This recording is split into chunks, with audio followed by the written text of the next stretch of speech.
नमस्कार दोस्तों, logic red channel के एक और वीडियो में आप सभी का स्वागत है। तो दोस्तों, आज हम जो वीडियो देखने वाले हैं वो है खान सर की। तो खान सर आज काफी दिनों के बाद जो है किसी टॉपिक पे वीडियो लेके आए हैं और ये टॉपिक है बांग्लादेश का। तो बांग्लादेश का जो ट्रांसशिपमेंट एग्रीमेंट है उसके बारे में जो है इंडिया ने कोई एक्शन करा है बांग्लादेश के ऊपर, क्योंकि बांग्लादेश के पीएम जो है वो चाइना गए थे। तो वहां पे चिकन नेक के बारे में कुछ बोल रहे थे और बोल रहे थे कि कुछ शायद कि एशिया में जो भी इम्पोर्ट एक्सपोर्ट होता है वो हमारी कंट्री से होता है। तो इसके लिए इंडिया ने इनके ऊपर थोड़ा दो चूड़ियां टाइट करी है ताकि बांग्लादेश को उसकी औकात समझ में आए, क्योंकि आपको पता है जब से शेख हसीना हटी है वो इंडिया के खिलाफ बहुत सारे प्रोपेगेंडा कर रहे हैं जिसका फायदा चाइना और पाकिस्तान उठा रहे हैं। तो खान सर आज की वीडियो में इसी टॉपिक पे थोड़ा डिस्कस करेंगे। तो हम भी जानते हैं ये वीडियो और देखते हैं। तो देखने के पहले चैनल पे न्यू है तो सब्सक्राइब करके बेल आइकन प्रेस कर देना ताकि मेरी वीडियोस का नोटिफिकेशन भी आप लोगों को मिलता रहे। तो शुरू करते हैं वीडियो और मिलेंगे वीडियो के एंड में। जय हिंद। देखिए, जब से ट्रम्प राष्ट्रपति बना अमेरिका का, पूरी दुनिया में तबाही मचा के रख रहा है। वहां पे यहाँ से अभी उसने ट्रेड वॉर स्टार्ट कर दिया, पूरी दुनिया पे टैक्स इंपोज करते जा रहा है। इस टैक्स का उसने चाइना को ध्यान में रखते हुए पूरी दुनिया पे रेसिप्रोकल टैक्स लगाया है और एक साथ अमेरिका पूरी दुनिया से दुश्मनी ले रहा है। ये चाइना और रसिया के लिए बहुत अच्छा हो जाएगा, लेकिन ट्रम्प के बड़बोलेपन की वजह से पूरी दुनिया को भुगतना पड़ रहा है। अभी उसने टेरिफ लगाना चालू किया है। चाइना पे 104% का टैक्स लगा दिया है। पाकिस्तान पे 29% का, मर जाएगा बेचारा, ये 29% का टैक्स लगाया है। इंडिया पे 26% लगाया है। हालांकि इंडिया के पास भी 26% नहीं लगाना चाहिए, लेकिन हम लोग कहीं ना कहीं थोड़ा बहुत तो सर्वाइव कर ही जाएंगे। अब बांग्लादेश पे 37% लगाया है और बांग्लादेश आजकल ज्यादा उड़ रहा है मोहम्मद यूनिस के इसमें। यहाँ पे बुढ़ऊ तुम्हारा दिन खराब आने वाला है, समझाते हैं कैसे। अब यहाँ पे 37% टेरिफ लगाया है। बांग्लादेश जिन जिन सामानों को अमेरिका को निर्यात करता है, जूट हो गया, सूती वस्त्र हो गए, कपड़े हो गए, टेक्सटाइल इंडस्ट्री, वो सारी चीज़ें भारत भी भेजता है। लेकिन चूंकि भारत पे टैक्स कम है तो भारत की वो चीज़ें सस्ती हो जाएंगी और बांग्लादेश की वही चीज़ें महंगी हो जाएंगी। तो इस वजह से लोग बांग्लादेश की चीज़ों को खरीदना छोड़ देंगे, क्योंकि उनके ऊपर टैक्स ज़्यादा है। अब ये बुढ़ऊ को बुझा नहीं रहा है। कुछ दिन पहले ये बुढ़ऊ बांग्लादेश से गए चाइना में, और चाइना में जाके क्या करते हैं, भाषण देते हैं कि चाइना से कहते हैं कि इंडिया का ये जो सेवन सिस्टर है, इनको ये सेवन सिस्टर को अगर समुंदर चाहिए तो केवल और केवल बांग्लादेश है, और बांग्लादेश इनको गाइड करता है। इसलिए आप आइए हिंद महासागर में इन्वेस्ट कीजिए ताकि आप इंडिया को इस तरह से काउंटर कर सके। ये बात बोला ये बुढ़ऊ यहाँ पर। जबकि समझिए इस इंसान को कितना एहसान फरामोश है। यहाँ पर बांग्लादेश को अगर नेपाल को व्यापार करना होता है तो इंडिया से सामान भेजता है, इंडिया के रास्ते, और इसलिए उसको नेपाल जाना है तो इंडिया के रास्ते, म्यांमार जाना है तो इधर से रहता है क्योंकि ये एरिया रखाइन वाला एरिया डिस्टर्ब रहता है, भूटान जाता है तो इंडिया के रास्ते। इंडिया इसे अपना ट्रांजिट यूज करने देता है बिना किसी टैक्स से, जिसको हम ट्रांसशिपमेंट एग्रीमेंट कहते हैं। अब इंडिया ने जब से ये जाके बुढ़ऊ बोला है चाइना में कि आप इंडिया को आके घेरिए, यहाँ इन्वेस्ट कीजिए, तो हमने इसका ट्रांसशिपमेंट बंद कर दिया है। अब आपको आना है इधर से तो आप भी टैक्स दीजिए और नेपाल ले जाइए सामान, भूटान ले जाइए, म्यांमार ले जाइए। अब इनको अकल ठिकाने लग रही है। इसका कहना है कि इंडिया यहाँ पे समुंदर के रास्ते नहीं जा सकता, और ये बहुत पतला है चिकन नेक। अब चिकन नेक हमारी भी कमजोरी है।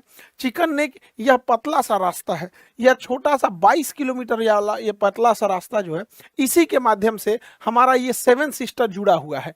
नहीं तो ये सेवन सिस्टर को महज ये 22 किलोमीटर पतला रास्ता अगर काट दिया जाए तो हमारा सेवन सिस्टर कट जाएगा। उसी का मजाक उड़ा रहा था ये बुढ़ऊ। बांग्लादेश का ये वाला जो राज्य है इसका नाम है रंगपुर। ये रंगपुर जो है, अगर ये कब्जा हो गया रंगपुर जगह तो काम खत्म हो गया। अगर हम इसको कब्जा कर ले तो ये पूरा बराबर हो जाएगा। अब हम लोग को आने जाने में कोई दिक्कत नहीं, ट्रेन ले जाएंगे, बुलेट ट्रेन ले जाएंगे, हाईवे ले जाएंगे, सब ले जाएंगे। हमारा जो पतला गर्दन था चौड़ा हो जाएगा। और बांग्लादेश ये मत समझो कि हम लोग ये नहीं कर सकते। तुम्हारे नॉर्मल डिलीवरी में मदद हम ही लोग किए थे। समझ में आएगी नहीं, 1972 में जब तुम्हारा पाकिस्तान से नॉर्मल डिलीवरी नहीं हो पा रही थी ना, तो हम ही लोग ने नॉर्मल डिलीवरी कराने की कोशिश की थी, बाद में ऑपरेशन से कराना पड़ा था। 1971 की लड़ाई, 72 में आज़ादी हुए थे, तो दादा लगते हैं हम लोग। अब मोहम्मद यूनुस ये सब चीज़ों को समझो, वरना अगर ये कब्जा कर लिए तो कहानी खत्म हो जाएगा। इसके अलावे आप जो कह रहे थे कि हमारे पास यहाँ पे समुंदर नहीं है, ये जो त्रिपुरा राज्य है हम लोग का, त्रिपुरा, इससे महज 15 से 20 किलोमीटर बाद समुंदर स्टार्ट हो जाता है। अगर हम लोग इसको थोड़ा सा कब्जा करके नीचे उतर जाए तो त्रिपुरा यहाँ से समुंदर मिल जाएगा। तो क्यों ना हम मेघालय को ग्रेटर मेघालय बना दे और त्रिपुरा को ग्रेटर त्रिपुरा बना देते हैं, काम खत्म। एक्सपीरियंस भी है, इंडियन आर्मी के पास इसका अनुभव भी है, कहाँ कहाँ क्या चीज़ है, यहाँ घेर देगा यहाँ पे। इससे बांग्लादेश का ये चटगांव राज्य, जो उसका सबसे बड़ा राज्य है चिटगांव, और सूर्यसेन ने चिटगांव शस्त्रागार को लूट लिया था, तो चटगांव राज्य कट जाएगा। चटगांव राज्य जब कट जाएगा तो ये एरिया में बांग्लादेश का पावर कंट्रोल भी खत्म हो जाएगा। देखिए, बांग्लादेश का ये जो स्टेट है ये रंगपुर है। ये रंगपुर को अगर हम काट देते हैं मेघालय को बड़ा करने के लिए, कि हम मेघालय को ग्रेटर मेघालय बनाते हैं, तो ये हो गया ग्रेटर मेघालय। हम लोग का जो रास्ता पतला सा था अब वो चौड़ा रास्ता हो जाएगा। अब यहाँ देखिए, ये बांग्लादेश है। बांग्लादेश से इनका कहना है कि इन लोगों के पास समुंदर नहीं है, तो त्रिपुरा को अगर हम थोड़ा सा 15 किलोमीटर, 15 से 20 किलोमीटर नीचे लाएं तो ये समुंदर के पास आ जाएगा। अब त्रिपुरा के पास अपना समुंदर हो गया। जब त्रिपुरा के पास अपना समुंदर हो गया तो हम लोग का टेंशन खत्म। इन लोग को समुद्र मिल गया यहाँ से, और हम लोग का ये चिकन नेक जो पतला सा रास्ता था ये भी चौड़ा हो गया। इसके अलावे म्यांमार का ये वाला एरिया रखाइन कहलाता है, जिसे अरक्कन आर्मी कंट्रोल करती है। रखाइन एरिया, रखाइन वाले में रोहिंग्या समस्या है और ये लोग बांग्लादेश पे आक्रमण करते हैं। तो क्यों ना हम लोग त्रिपुरा को समुंदर से मैच करा दे, और जैसे समुंदर से मैच करा देंगे तो इसका चिटगांव ये वाला एरिया खत्म हो जाएगा, काक्स बाजार। और इंडिया में जितने रोहिंग्या हैं जो बांग्लादेश से भाग के आए हैं, उनको कहा जाएगा भाई तुम यहाँ जाके रहो, अपने नेटिव स्टेट में जाके रहो, हमारे यहाँ कह लिए चलाए हुए, भेज दीजिए यहाँ पर। और ऐसा नहीं है कि बहुत टफ काम होता है। यहाँ से यही एरिया तो काटना है, ये इसका रंगपुर काट लेंगे, यहाँ से सिलीगुड़ी गया काम से, ये चिकन नेक यानी सिलीगुड़ी चौड़ा हो जाएगा। और ये जैसे काटेंगे त्रिपुरा से ये समुंदर आ जाएगा, यहाँ से ये वाला एरिया को बैठा देना है। म्यांमार में इधर से हमेशा से इंसर्जेंसी होती है, चीन स्टेट। म्यांमार का चीन स्टेट पे भी चर्चा करते हैं। उससे पहले समझिए कैसे इजराइल ने ये काम जस्ट 2 महीना पहले किया है। यहाँ पर सीरिया में बशर अल असद के सरकार के खिलाफ यहाँ की जनता ने गृह युद्ध करके इसे भगा दिया। तो ये जैसे बशर अल असद सीरिया से बाहर गया ना, ये देश देखिए इजराइल है। ये इजराइल ने तुरंत कब्जा कर लिया गोलान की पहाड़ी को। गोलान की पहाड़ी कब्जा करने के बाद इजराइल जो है सीरिया की राजधानी दमिश्कस से महज 10 किलोमीटर की दूरी पे खड़ा है। जब चाहे दमिश्कस को हरा के खत्म कर सकता है, सीरिया की राजधानी को। तो ऐसा दुनिया में हुआ है, हम लोग भी कर सकते हैं अगर मोहम्मद यूनिस इस टाइप की नौटंकी करेंगे तब। अब अगर हम म्यांमार को देखते हैं तो ये तो बांग्लादेश है। म्यांमार का ये निचला स्टेट जो है इसे हम लोग अरक्कन क्षेत्र कहते हैं, इसी को रखाइन कहा जाता है, अरक्कन या रखाइन। यहाँ पर रोहिंग्या समस्या है। म्यांमार की जो आर्मी है जिसे हम जुंटा कहते हैं, म्यांमार की आर्मी जुंटा इसे कंट्रोल नहीं कर पाती है। और ये म्यांमार की आर्मी जुंटा से भी लड़ते हैं और ये बांग्लादेश से भी लड़ते हैं। इन्हीं को कहा जाएगा कि भाई तुम इसको भी कब्जा कर लो, इसको कब्जा करके भारत मदद करके दे दे भैया, यहाँ ले आके बसा दे इन लोग को, रोहिंग्या सबको। जबकि म्यांमार का ये चीन स्टेट कहलाता है, चीन। यहाँ पे क्रिश्चियंस ज्यादा हैं। इनका कहना है कि हम म्यांमार में नहीं रहना चाहते हैं, हमें मिजोरम में मिला लिया जाए। हमें किस में मिला ले? मिजोरम में। तो इसे भैया मिजोरम में मिला लेने और अच्छा ही ये मिला ले, तो नहीं तो म्यांमार को कंट्रोल करना बहुत जरूरी है, क्योंकि म्यांमार चाइना की गोद में जाके बैठते जा रहा है। अगर आप नक्शा में देखेंगे तो चाइना को यहाँ से घूम के जो आना पड़ता है ना, ये मलक्का स्टेट से, तो यहाँ हमारा अंडमान निकोबार इसे चोक कर सकते हैं, और इसका रास्ता भी बड़ा लंबा पड़ता है। इसलिए चाइना ने यहाँ से यहाँ एक सड़क बनाया, नाम रखा China Myanmar economic corridor, China Myanmar economic corridor. और यहाँ पर उसने एक बंदरगाह भी बनाया जिसका नाम है चौकसू नेवल बेस। चौकसू नेवल बेस पे यहाँ इसने अपनी नौसेना रखा है। अब सोचिए, भारत के लोग जरा ये सोच के देखिए कि हमारे सिधाने आकर चाइना हमारे सिधाने बंगाल की खाड़ी में आकर अपनी नौसेना बना लिया, और हम लोग हाथ पे हाथ रखे हैं। तो इसका कुछ ना कुछ खामियाजा तो म्यांमार को भुगतना चाहिए ना, लेकिन हम लोग कुछ नहीं कर रहे हैं। तो ऐसा नहीं है कि हम यहाँ से नहीं ले जा सकते। अगर प्रेम से मान रहे हैं तो ठीक है, नहीं तो इसका चीन स्टेट यहाँ मिला लिया जाता है। प्रेम से मानते हैं तो भी अच्छी चीज़ है। कैसे? हम लोग को यहाँ से अपने गुवाहाटी के पास से या असम से एक सड़क म्यांमार और थाईलैंड होते हुए मलेशिया के रास्ते सिंगापुर अगर एक सड़क चली जाती है, इससे एकमात्र इस सड़क से पूरे नॉर्थ ईस्ट का डेवलपमेंट हो जाएगा। एज हम लोग हिंदुस्तानी लोग अपने आप से पूछ के देखिए, क्या हम लोगों ने ये पूर्वोत्तर राज्यों के साथ सौतेला व्यवहार नहीं किया है? कोई डेवलपमेंट का नाम नहीं वहाँ, ना कोई पॉलिटिकल वहाँ पे कोई फोकस है। ना कोई डेवलपमेंट का ज़्यादा फोकस है, उनके साथ भेदभाव किए हैं। इससे फ़ायदा क्या हो सकता है? देखिए, अगर हम यहाँ से सड़क ले जाते हैं और सिंगापुर तक, तो सिंगापुर हाईली डेवलपमेंट है और वहाँ एग्रीकल्चर प्रोडक्ट नहीं होते। अगर ऐसा हम कर देते हैं तो ये एरिया अगर देखेंगे, यहाँ बिहार है, झारखंड है, बंगाल है, ये कंप्लीट एरिया के लोग अपने सामान को ट्रक से यहाँ सिंगापुर तक पहुँचा सकते हैं, म्यांमार तक पहुँचा सकते हैं। ऐसा नहीं कि ये सड़क बन नहीं सकती है, बहुत बहुत बड़ा चीज़ नहीं है। आखिर यहाँ से कन्याकुमारी तक तो सड़क है ही है। तो बस यही अंतर है ना कि आपको ये अपने देश में दिख रहा है, तो कौन सा ज़्यादा जाता है यहाँ पे। बढ़िया से इलाज करके सबका हो सकता है। आई थिंक ये करना चाहिए, मोदी जी को भी इस पे सोचना चाहिए कि हमारे यहाँ एग्रीकल्चर, नए रोजगार कहाँ से आएगा। रोजगार आप खाली चिल्लाने से नहीं ना हो जाएगा कि बिजनेस करो बिजनेस करो। आप बिजनेस के लिए इंफ्रास्ट्रक्चर दीजिए। यहाँ का आदमी, एग्जाम्पल के तौर पे बतख का अंडा, इस एरिया में बतख का अंडा उत्पादन ज़्यादा होता है लेकिन डिमांड उतना नहीं है, जिस वजह से लोग बतख नहीं पालते, जबकि बतख में बीमारी वगैरह नहीं आती है। लेकिन अगर बस ये सड़क बन जाती है तो बतख के अंडे का सबसे ज़्यादा उपभोग जो होता है इन्हीं आसियान कंट्रीज में होता है। यहाँ से ट्रक से सामान आएगा, अपना लोड करते हो जाएगा। एक यहाँ गाँव से एगो सड़क पास हो जाती है तो गाँव का डेवलपमेंट हो जाता है। तो बड़ा बड़ा राज्य है। आई होप आपको ये टॉपिक समझ में आया होगा। इसमें आप लोग को मैप के बड़े थ्रू अच्छे से कितना उन्होंने अच्छा समझाया सारी elaborate किया। चीजें। पहले हाँ तो ये ना, मेन का जो टारगेट होता है ना वो शिक्षा, हाँ जी, तालीम और एजुकेशन जो भी है, तो उसको ना सस्ता करना ताकि हर गरीब की पहुंच में हो। क्योंकि ये ना यूपीएससी की तैयारी जो लाखों रुपए में होती नहीं, ये चंद हजार रुपए में करा करवा दो। ठीक है। और फिर जो मेन टाइटल जो है, टॉपिक है, वो काफी टॉपिक्स थे जिसमें यूएस जो टैरिफ है, और जो जैसे पाकिस्तान पे लगा, चाइना पे, इंडिया पे, बांग्लादेश पे, मुझे लगता है शायद जो है इंडिया पे टैरिफ उन्होंने रिमूव कर दिया, सिर्फ 10% तक रखा हुआ। 10% तक रख दिया। पहले 26% था, तो वो शायद 3 मंथ्स के लिए उन्होंने ना फ्रीज कर दिया। उसके बाद वो शायद अपडेट करेंगे 3 महीने के बाद क्या चाइना होता का भी है। 125 कर दिया, हाँ, उन्होंने चाइना कम का बताया। हाँ 104 बोला था शायद, हाँ, अब 125 हो गया। 125 हो लेटेस्ट जो अपडेट्स हैं, तो अब जाहिर बात है जो चाइना से प्रोडक्ट्स जाती थी, एक्सपोर्ट होती थी उधर इंडिया, वो सॉरी अमेरिका में, वो उसकी मैं ना वर्थ देख रहा था, हमारा पता है कितना है, $550 बिलियन की।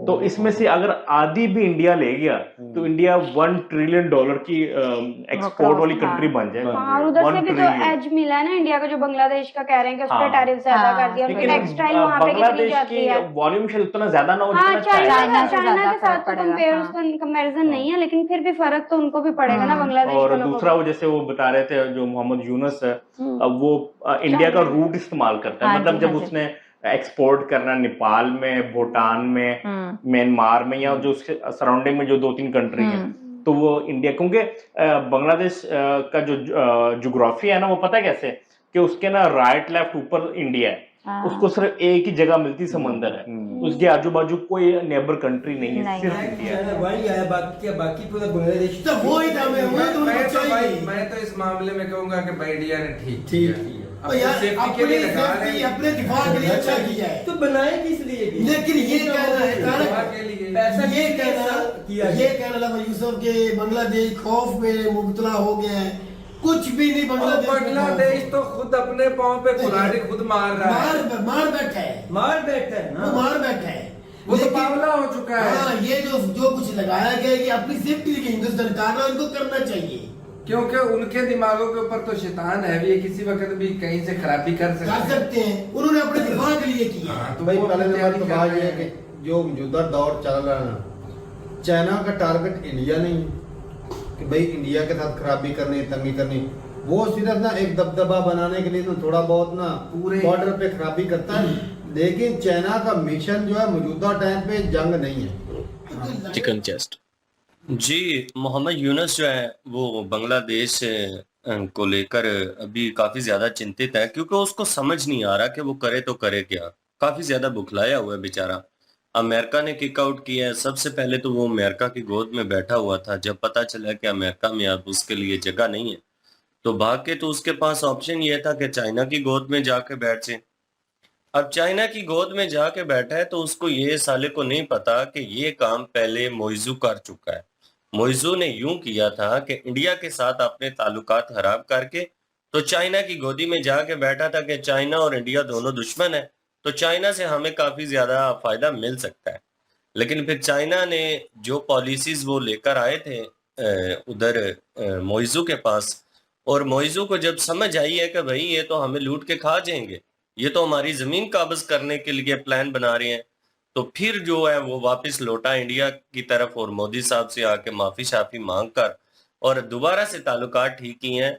तो थूक के चाटने वाली बात हो जाती है। तो यही काम इसके साथ होने वाले मोहम्मद यूनुस के साथ। अभी तो वो चाइना के पास गया है और चाइना को जाके बोला है उसने कि आए जी चिकन नेक के पास आप आके बैठे, वहां पे इन्वेस्ट करिए, और इन्वेस्ट करने के बाद जो है वो घेरा डालिए इंडिया को, क्योंकि जो सेवन सिस्टर्स हैं, अगर चिकन नेक जो है वो पतला सा रास्ता है, कोई इतनी वो खुला डुला रास्ता नहीं है। सबसे बड़ा वहाँ YouTube पे चैनल अगर हाँ, मैंने देखी नहीं है इनकी वीडियोस और बहुत बड़ा बहुत अच्छा लेक्चर्स प्रोवाइड करते हैं। इनकी इससे पहले रिएक्शन में कोई वीडियो नहीं देखी? नहीं, मैंने इस तरीके की वीडियो अभी देखी है, वरना इनकी प्रीवियस वीडियोस मैंने देखी नहीं। अच्छा, इनके बारे में ये है कि सबसे पहले तो मैं इनके बारे में बताऊं कि ये बहुत वायरल है, बहुत फेमस है इंडिया में।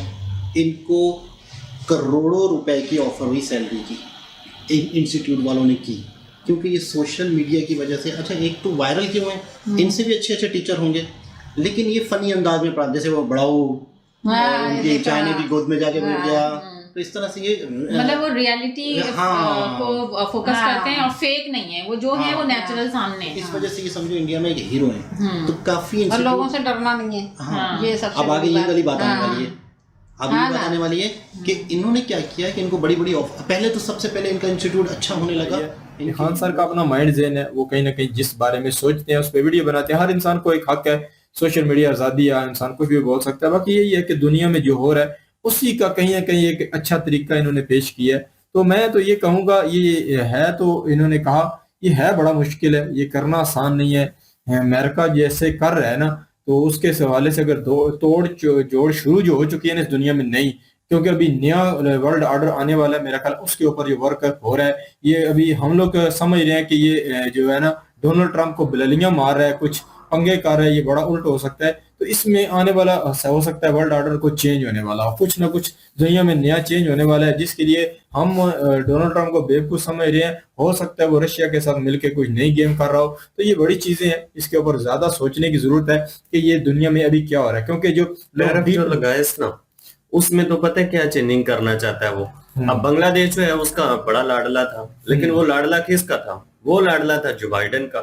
अब मोहम्मद यूनुस जो है ये लाडला ट्रंप का तो है नहीं है। ट्रंप के बारे में इसने स्टेटमेंट भी उल्टी पुल्टी दी हुई है। कब से कह रही हूँ चिकन नेक को बड़ा करो, बड़ा करो, बड़ा करो। वो कहते हैं ना दम भेद और क्या तीन चीजें होती है ना, जो भी है चिकन नेक को बड़ा करना बहुत जरूरी है। आपको खरीदना खरीदिए, लैंड कुछ करना पड़ेगा और बहुत जल्दी से जल्दी। बहुत एग्जांपल्स है पूरे वर्ल्ड में, जैसे अभी चाइना कहता है कि वो ताइवान को लेगा, हाँ, तो उससे आप डीलिंग टाइप की कर सकते हैं कि अगर वो ताइवान लेता है तो यहाँ पे हम ये ले लेंगे। नहीं, हम इतनी देर वेट नहीं कर रहे, क्योंकि आप उसने तिब्बत ले चुके, हम कहेंगे उसने तिब्बत लिया तो कहीं तो आपको काउंटर करना पड़ेगा कि अगर तू भैया वो ले सकता है तो हम भी ये ले सकते हैं। हमें चाइना से कभी लेना देना ही नहीं है, हम तो अपनी मर्जी से लेंगे। सबसे पहले बांग्लादेश जो है चाइना को बुलाएगा अपनी प्रोटेक्शन के लिए। अभी देखो चाइना का भी बुरा हाल होने वाला है, वहां पे यूएसए ने टैरिफ बढ़ा दिए हैं, बुरा हाल उसका हो रहा है।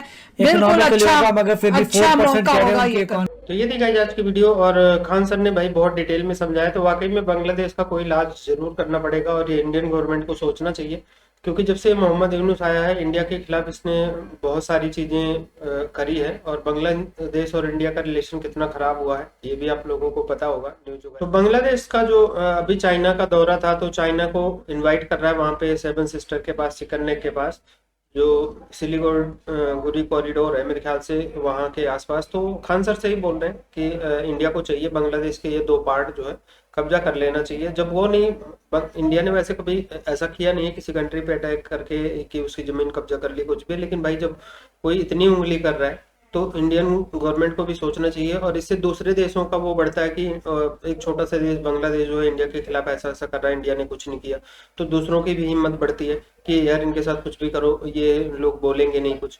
तो इंडियन गवर्नमेंट को कहीं ना कहीं इस पे सोचना चाहिए। ये तो जो मतलब पॉलिटिकली चल रहा है, जो एग्रीमेंट अभी ट्रांसशिपमेंट एग्रीमेंट खत्म किया है, तो ये चीजें अलग भी ये चलती रहे, बांग्लादेश पे प्रेशर बना के रखे जो भी कर रहे हैं, लेकिन साथ साथ ये भी देखना चाहिए कि अगर किसी चीज की हद पार कर दे तो उसको रोकना भी जरूरी होता है। तो इंडियन गवर्नमेंट को ये चीज़ सोचना चाहिए। हालांकि लड़ाई वगैरह बहुत अच्छी चीज़ है नहीं, और आपको पता है कि लड़ाई इंडिया बांग्लादेश में मान लो अगर थोड़ी बहुत इधर उधर होती भी है तो उसका फायदा दूसरी कंट्रीज उठाती हैं, तो ये कोई अच्छी चीज़ नहीं है। लेकिन अगर बांग्लादेश इस हद तक जा रहा है कि इंडिया को मजबूर कर रहा है, तो इंडिया को इतना भी मजबूर नहीं होना चाहिए कि वो ऐसा काम ना करे, और ये दुनिया को भी साथ साथ में कॉन्फिडेंस में लेके ऐसी चीज़ें बांग्लादेश कर रहा है, और मैं इसलिए कर रहा हूँ ऐसा। तो बाकी चाइना जो है, चाइना तो हमेशा इंडिया को घेरने की कोशिश करता ही रहता है, उसको तो मौका चाहिए कि कोई कंट्री जाए। और बांग्लादेश, मोहम्मद यूनुस पाकिस्तान और चाइना के कहने पे ही ये सब कर रहा है, वो अपनी कंट्री खुद बर्बाद कर रहा है। उसको पता है कि इंडिया से रिलेशन खराब करके बांग्लादेश अभी कितना पीछे गया है और कितना पीछे जाएगा। तो जब तक ये हटेगा नहीं, हो सकता है ज़्यादा दिन ना रहे, क्योंकि ट्रम्प के आने के बाद अमेरिका से इसका जो है ये पॉलिसी बाइडेन की थी जब पिछली बार शेख हसीना को हटाया गया था। तो अभी मतलब बीच बीच में हो रहा है कि ये मोहम्मद यूनुस बहुत ज़्यादा दिन नहीं रहेगा, और इसको जाना भी चाहिए बांग्लादेश से, क्योंकि इससे इंडिया का रिलेशन जो है थोड़ा बेहतर हो जाएगा अगर शेख हसीना वापस आती हैं तो, क्योंकि वो इंडिया के पॉलिसी पे चलती हैं। इंडिया जो मतलब कि इंडिया के साथ मिलकर चलना चाहती है वो, और इसलिए बांग्लादेश को बहुत सारी फैसिलिटी इंडिया देता भी रहा है। लेकिन अब जब से मोहम्मद यूनुस आए हैं ये सब फैसिलिटीज बंद कर दी गई हैं, और बहुत सारे उसके ऊपर, जैसे कि अभी ये ट्रांसशिप एग्रीमेंट खत्म हुआ, इसके पहले भी बहुत सारी चीज़ें चेंज हुई हैं, बॉर्डर पे बहुत सारी पाबंदियां लगा दी गई हैं बांग्लादेश की। तो ये सब होना चाहिए। बाकी अभी आप वेस्ट बंगाल में देख ही रहे हो कि क्या वहाँ हिंसा चल रही है, तो इन सब पे गवर्नमेंट को सोचना चाहिए, इन पे लगाम लगानी चाहिए। और वहाँ से काफ़ी हिंदू भाई जो है अपना घर छोड़ के, मतलब गंगा नदी पार करके वो बाहर आ गए हैं, मतलब दूसरी साइड आ गए हैं। तो अब यार अपने ही कंट्री में और हिंदू घर छोड़ के जा रहे हैं दूसरी जगह इन लोगों के उसकी वजह से, तो इंडियन गवर्नमेंट को कोई इस पर मतलब बहुत सख्त एक्शन लेना चाहिए। अदरवाइज ये फिर एक पार्ट में शुरू हुआ है तो कहीं ना कहीं इसका इफेक्ट कंट्री में भी जाता है। तो बाकी आप लोगों को क्या कहना है कमेंट करके जरूर बताना, और वीडियो पसंद आई होगी तो लाइक और शेयर करके जाना। चैनल पे न्यू है तो सब्सक्राइब करके बेल आइकन प्रेस कर देना, ताकि मेरी वीडियोस का नोटिफिकेशन आप लोगों को मिलता रहे। तो मिलेंगे नेक्स्ट वीडियो में, तब तक के लिए नमस्कार, जय हिंद। Audio Jungle.